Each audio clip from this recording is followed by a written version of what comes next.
Hoy nos metemos de lleno en la fórmula magistral de una de las bandas más grandes de la historia, Queen. Vamos a intentar desgranar qué ingredientes exactos forjaron su leyenda. Ese sonido es inconfundible, ¿verdad? Ese ritmo que ha hecho temblar estadios en todo el planeta. Se reconoce al instante. Pero, a ver, ¿cuál era realmente la fórmula secreta detrás de todo esto? ¿Qué es lo que hizo que su música conectara con tantísima gente y atravesara generaciones enteras? Bueno, pues la primera clave, y es fundamental, estaba en su propia estructura. No era la banda de una sola persona, para nada. Era una auténtica alquimia de 4 talentos muy diferentes que juntos crearon un sonido absolutamente legendario. Vamos a desgranarlo. A diferencia de lo que pasa en muchas bandas, aquí todos, absolutamente todos, componían. Freddie Mercury era, digamos, el corazón teatral, la pura emoción. Brian May, que venía de la astrofísica, construía el sonido, era el arquitecto. Roger Taylor le daba ese toque más experimental, más pop. Y John Deacon, bueno, él era el alma melódica, el hombre detrás de esas líneas de bajo que no se te van de la cabeza. Una colaboración de verdad. Y claro, toda esa diversidad creativa venía de un montón de sitios distintos.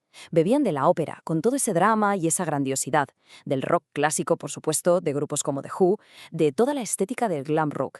Pero es que también se atrevieron con el disco y el funk, no le tenían miedo a nada.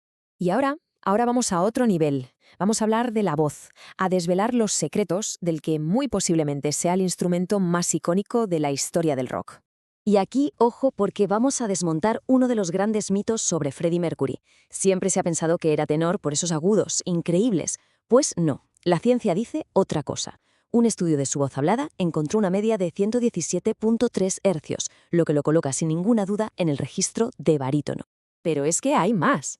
Su voz no salía solo de las cuerdas vocales, como en casi todo el mundo. También vibraban sus cuerdas ventriculares. Esta técnica, que se llama subarmónicos, es rarísima y se ve más en cantantes de canto gutural o en algunos de clásica. Eso es lo que le daba a su voz esa textura, ese rugido tan suyo. Y si hablamos de cosas fuera de lo común, su vibrato era otro mundo.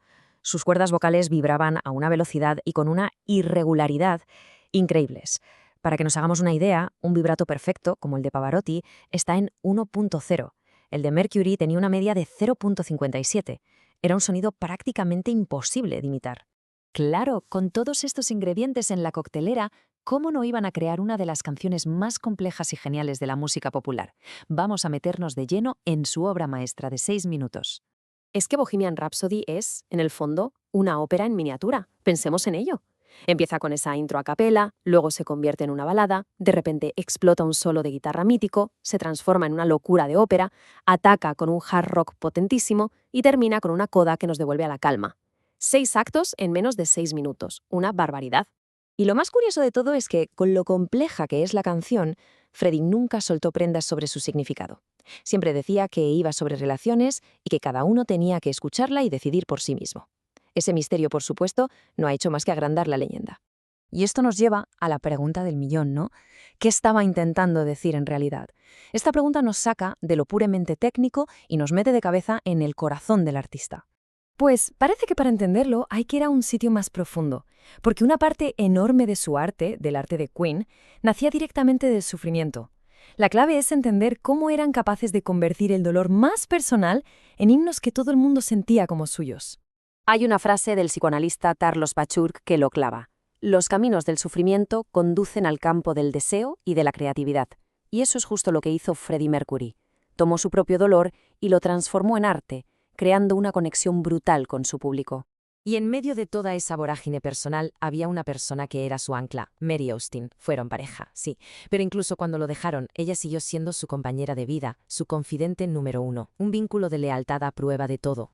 Y es que, si uno se fija, sus luchas personales están ahí, en la música, a la vista de todos.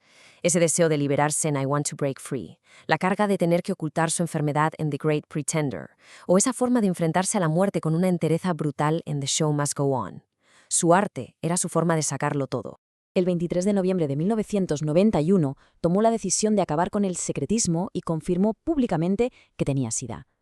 Solo 24 horas después, falleció. Ese último acto tuvo un impacto tremendo y ayudó a acelerar la conversación mundial sobre una crisis que hasta entonces estaba llena de estigmas. Pero como él mismo cantó, el espectáculo debe continuar.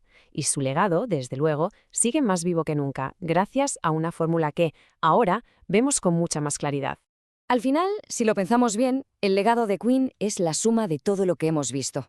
Es el genio colaborativo de 4 tipos muy distintos. Es una proeza vocal que roza lo científico. Es una innovación musical constante. Y por encima de todo, es esa capacidad casi mágica de convertir la lucha personal en un arte universal que sana. De hecho, hay un análisis psicoanalítico que lo resume de una forma brutal. Toma su sufrimiento, lo convierte en arte y se vincula con su público a través de él. Esos mismos dolores y vacíos lo elevan a ser la reina indiscutida del rock. No se puede decir más claro. Así que nos queda una reflexión final, casi una pregunta en el aire. ¿Fue esa la verdadera obra maestra de Queen? Esa capacidad de coger el dolor más íntimo y convertirlo en un sonido que de alguna manera consiguió unir al mundo entero.